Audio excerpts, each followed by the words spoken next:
Greetings, this is Greg Aden in another edition of our Servant Leadership Podcast. And today, coming to us live from the great state of California is a good friend and a colleague of mine, Jeff Faldalen.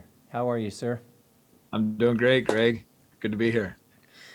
Well, it's long awaited. I appreciate your interest and support of not only what I do with Aiden Leadership, but Leadership Development Day 2022.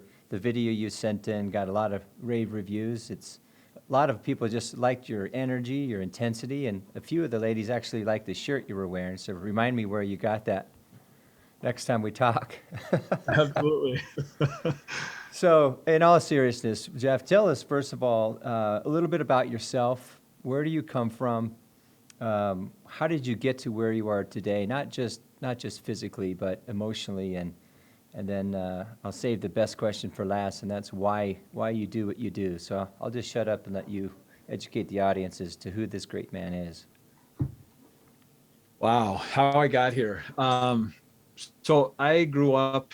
So I'm obsessed with potential. I mean, that's just been a word that I've just done everything I could to understand it as many levels as possible. And for me, it's potential is understanding that it's the actualization of possibility. That is neither negative nor positive, right? And I started this journey over 30 years ago when I was in a near fatal car accident that I was responsible for. I was drunk and went off the road, hit an intersection, flew 85 feet, flipped end over end and rolled. And I got broke up pretty good. I fractured my neck and compound fractured my femur. But what really was the catalyst to get me started on this journey was my sister was in that car and she was pronounced DOA. She ended up having severe brain damage. She was in a coma for like 4 or 5 days. Happy to say that we both have completely recovered from that, obviously. But that was the catalyst that really got me to start looking at how I was showing up in life. I was a full-blown alcoholic by the time I was 13. I was dealing drugs with my mom, 13, 14 years old. Just really full of a lot of self-hatred, a lot of pain. And I did not want to live to be 25 years of age. I mean, I just literally, when I graduated, it's like, well, okay, I've got a few years left and I'm going to go out hard and wild. And so I lived hard and fast and crashed a lot of cars, a lot of motorcycles, a lot of relationships. But after this car accident had happened, I really started looking at that, began to understand that not only am I impacted by my behavior, but other people are as well. And I'd had a lot of people tell me that, you're drinking and driving is going to kill somebody. And I would just, if it's their time to go, it's their time to go. But it really took having my sister in that car to really get my attention. So that's what started me on this journey. And, I didn't sign up to be a coach.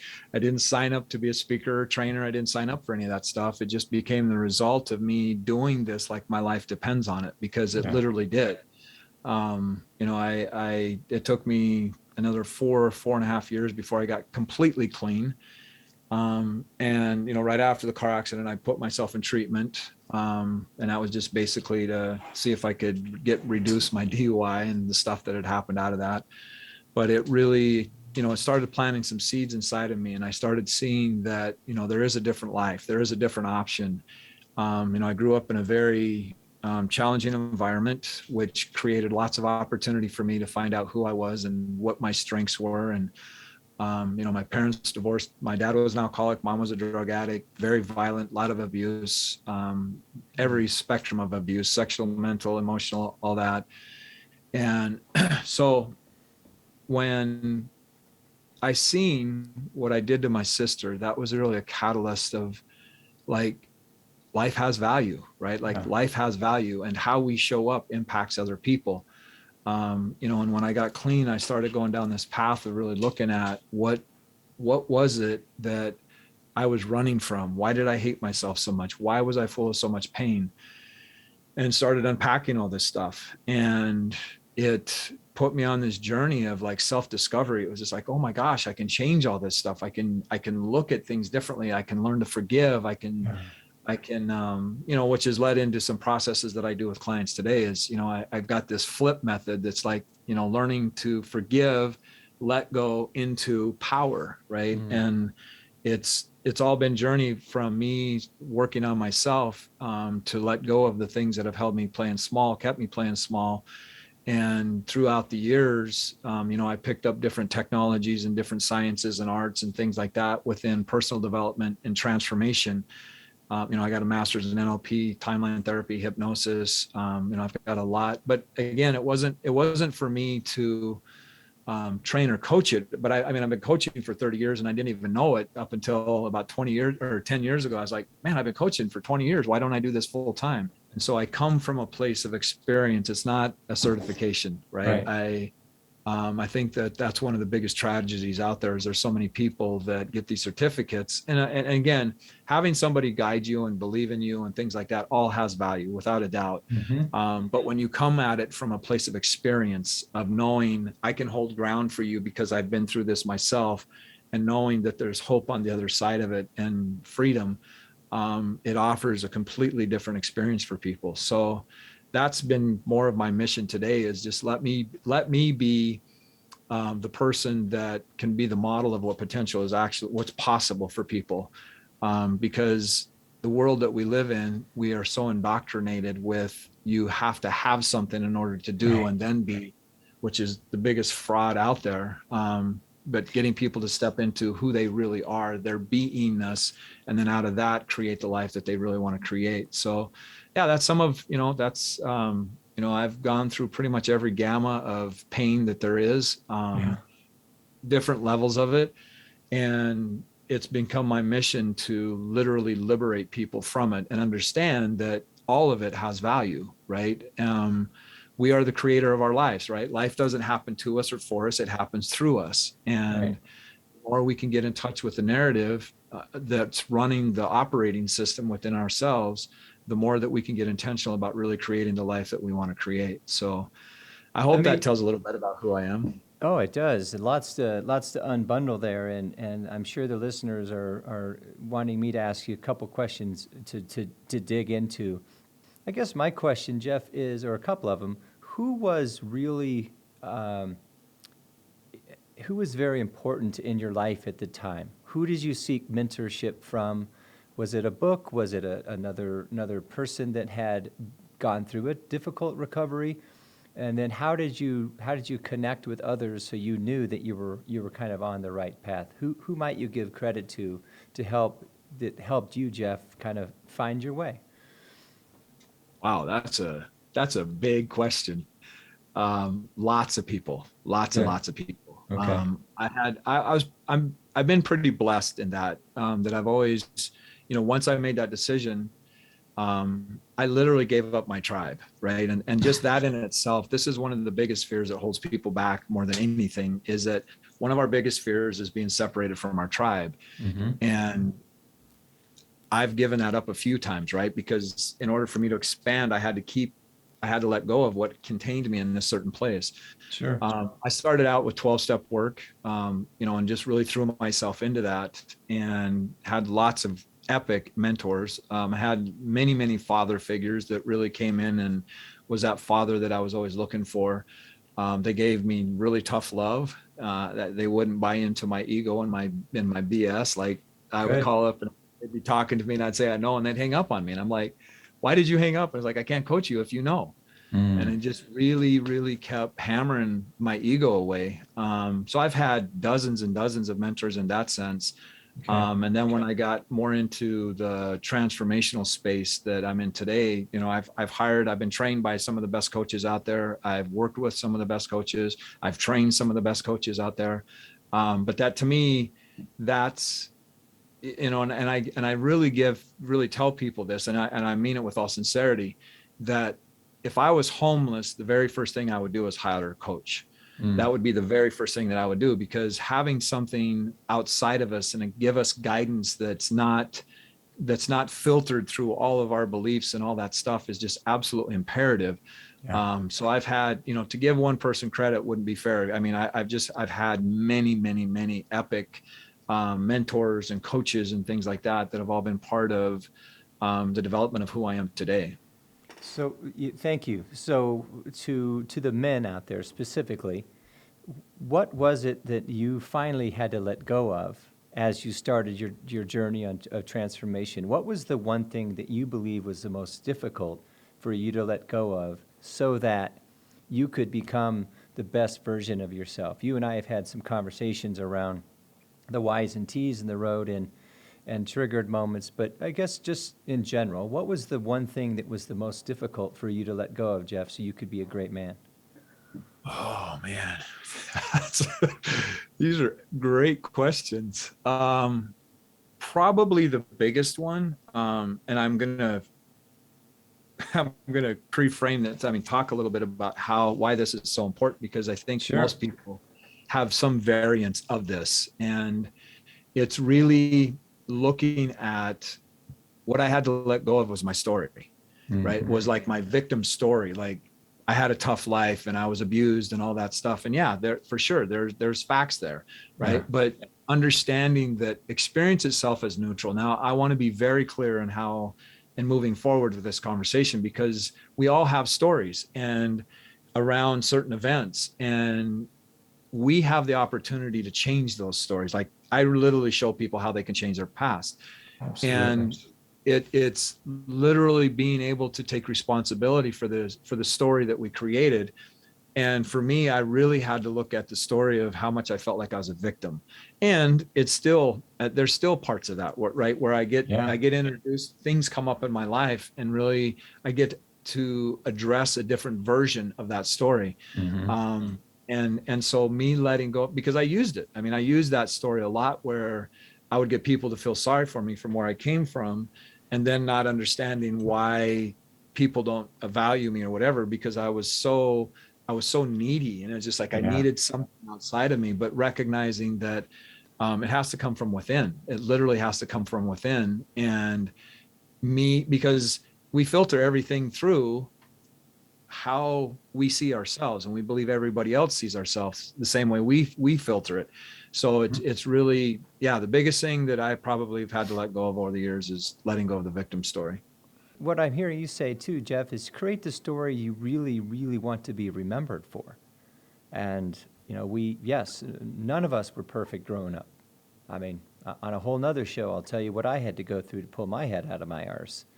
And I did it 2 or 3 times during my life. But so here we are on a journey. You're known now for what? If you were in an elevator with a couple 12-year-olds and they looked down on your briefcase and they saw your business card and they said, "Hey Jeff, what is it that you do?" What would you tell them? Get people to understand just how powerful they really are. I mean, I would say transformation, but to a 12-year-old, that would be like, what does that mean, right? Sure. But it would be to get people to really stand into how amazing they really are, and to let go of the stories that keep them playing small, right? Like the common denominator in all performance, at whatever level, whether it's athletic, business, whatever it is the imposter syndrome, right? It's this part of me that we feel, and society's honors it, right? Like it's bad for us to think highly of ourselves because it's considered arrogant, but yet it's honorable to put ourselves down and act like a victim or whatever. And really, but so yeah, that's what I tell them, is really teaching them how to step into their awesomeness and really step into their greatness in what it is that they want to create. Beautiful. I read something the other day that the key to every successful athlete is not the mistakes they made, but the time it takes to forget about your mistake and go right back to doing what it is that you need to do.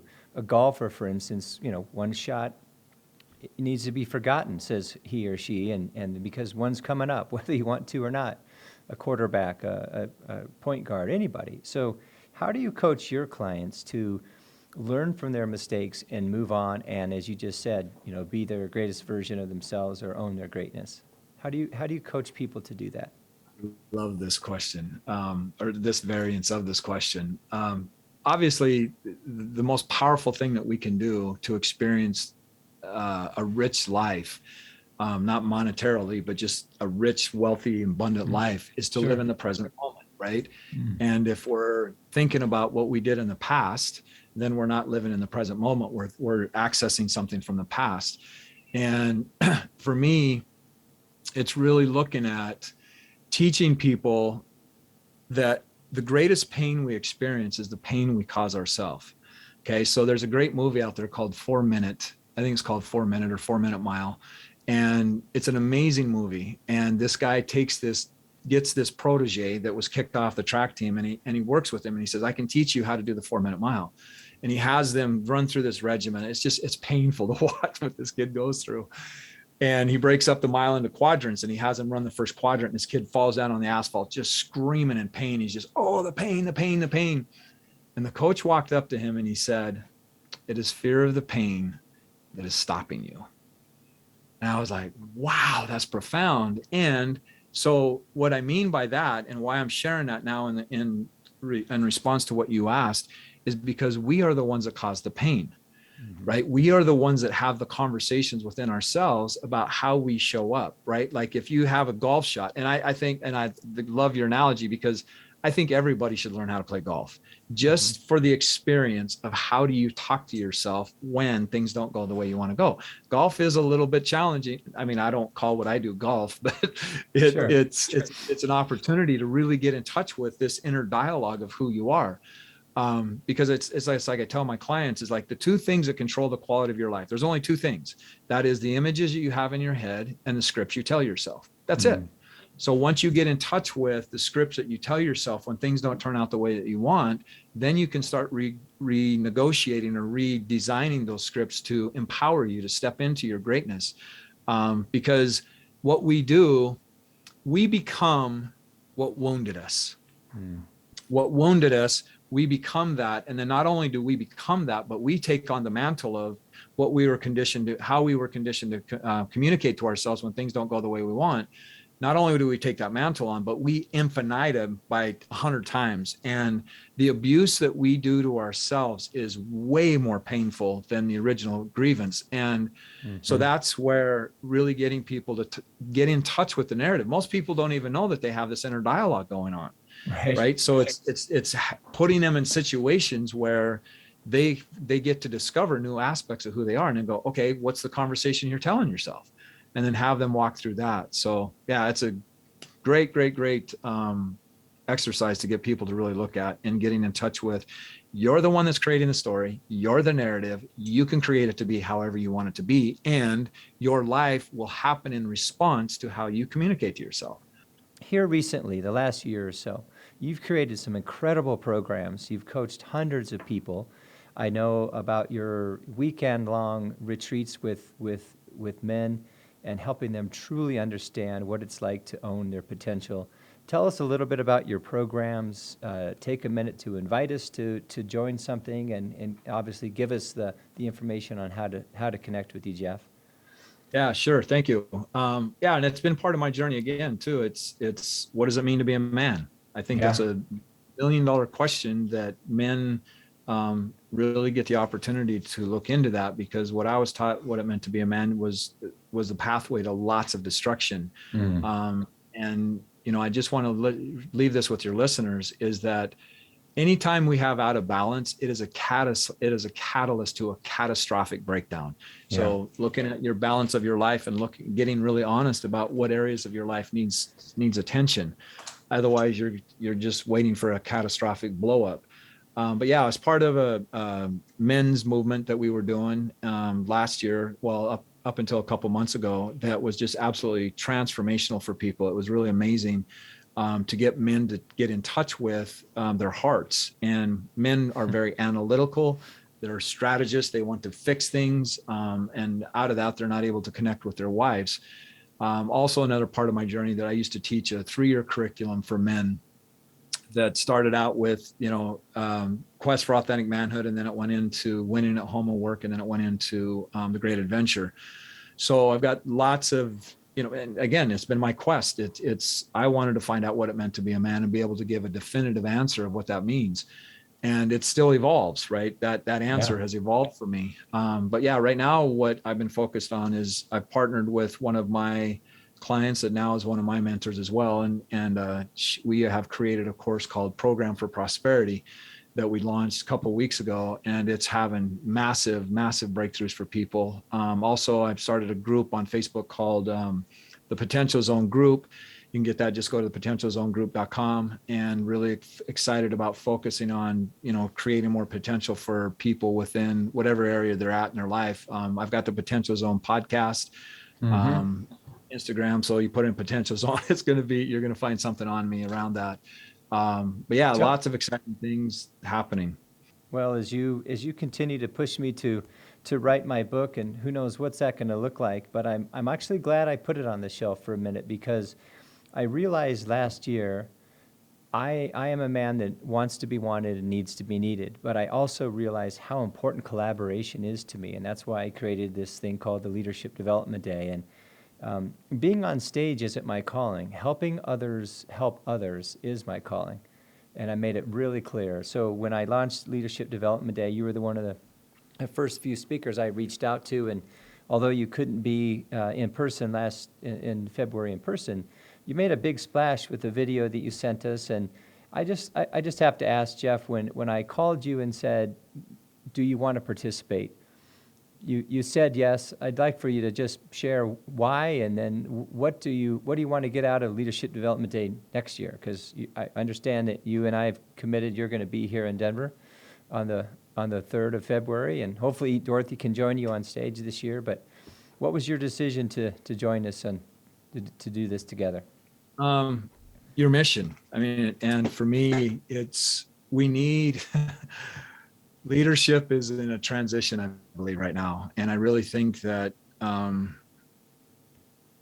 there's forces out there, there's things happening out there that really impact the greatness of humanity. Mm-hmm. And leaders are people that compound results. They are people that impact lots and lots and lots of people. So I think it's really imperative to be able to do everything that we can to get them to step into their greatness, and not coming from a place of ego, not coming from a place of I am authority, I am whatever, right? Right. It's literally really empowering people and stepping into their greatness. And we're in that transition right now. We are literally in that place where the old dominating force stuff isn't working anymore.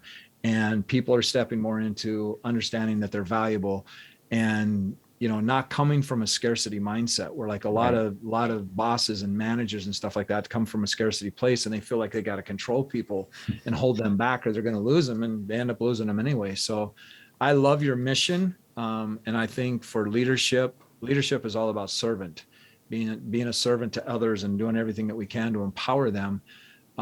So that, first of all, is why I wanted to be a part of it. Cause I've got to know you over this last year and a half, whatever, and really enjoyed your mission.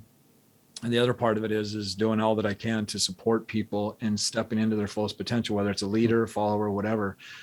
Because being leaders too can be, it's one of those areas where people they feel like they're in this thing alone. And I really think that it's important to create environments where people feel supported and really being able to reach out. The biggest thing that I've seen in transformation, it doesn't matter at what level, the biggest thing that people struggle with is their inability to get rigorously honest with who they are and to ask for support. It's an area that I work on all the time. So I love what you're doing, and being able to create resources for people that they can really own that.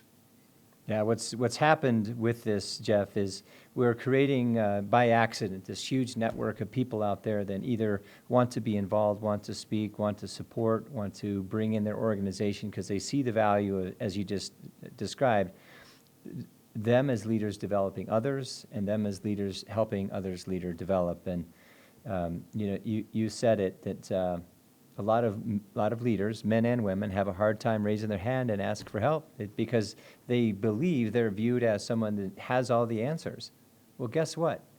Anyone that's listening, leader or not, nobody, whether you're CEO, COO, or whatever, no one has all the answers. And a humble, powerful, courageous, vulnerable leader does the following. How may I serve you today? How may I be a better leader today? And by the way, I need help. And then if you have those conversations often, then the people you walk by their cubes or their offices, and they're used to you not stopping, and honestly the reason you didn't is because you didn't care. Please don't tell me you don't have the time, because you do. But when you start having these real courageous conversations, it actually elevates everybody around you. And think about it as a parent. When you start having these real conversations with your kids about real things like vulnerability, humility, courage, trust, integrity, they get it. And if they don't get it, help them understand the definition. But it's okay to even ask your kids for help without telling them they have to. So I'm going to leave you with this question. What do you believe is the greatest attribute or quality of a good leader? If you had to tell the audience, what's one thing that you believe is the most important to be a great leader, what would that be? Man, these are great questions. Wish I would have sent you in advance, huh? Right? Oh, it's good. I love it. I love being on the spot. Just like, what is it? Wow, that's a great question. I would, if I had to pick only one, it would be humble. Mm. It would be humble. Amen. Because I think for me, being humble is knowing that the value that you have, and also recognizing that how you show up impacts other people and how they show up. And it's being able to ask questions when you need to ask questions. It's being real. It's being authentic. It's being all the things you said, vulnerable, open, being able to ask for support, because so many things are, just like asking for support, we have viewed that as being weak, right? Being vulnerable is being viewed as weak. I mean, to me, the most powerful man in the room or most powerful person in the room is the most vulnerable, to be able to speak from the heart and allowing that to connect with other people. So yeah, I would say humble. I think humble would be, what if I were to boil it all down with all the characteristics within humble, I would say that's it. Absolutely. I appreciate it. Dan, don't disagree. And one of the reasons I love your answer, because with humility comes the opportunity to show up as if somebody else matters. And I would say that leadership is not about you. It starts with you, but it's not about you. It's about how you serve and have empathy with and for others. But Jeff, just a great show. Thank you so much. We really appreciate you being here. Again, let us know how we can reach you. What's the best way to reach you? Just put in Jeff Faldalen, put it on the Okay. internet, and yeah, that's the best way to get a hold of me. I have, or go to the Potential Zone or the Potential Zone group. That I would encourage everybody to go to the potentialzonegroup.com. Part of my Facebook group. You'll find lots and lots of great resources there. Terrific. Well, we'll look forward to, we actually have never met in person, which is kind of exciting. I'm looking forward to doing that in February, if not sooner. And then, so with that, I say thank you to Jeff. Appreciate you being our guest today on the Servant Leadership Podcast. Again, this is Greg Aden with Aden Leadership. Go out and have a great day. And as Jeff says, be humble. And don't forget, February 3rd, 2022, Leadership Development Day. You don't want to miss this one. I promise it's going to be bigger and better than the one we had this past February. Goodbye and God bless.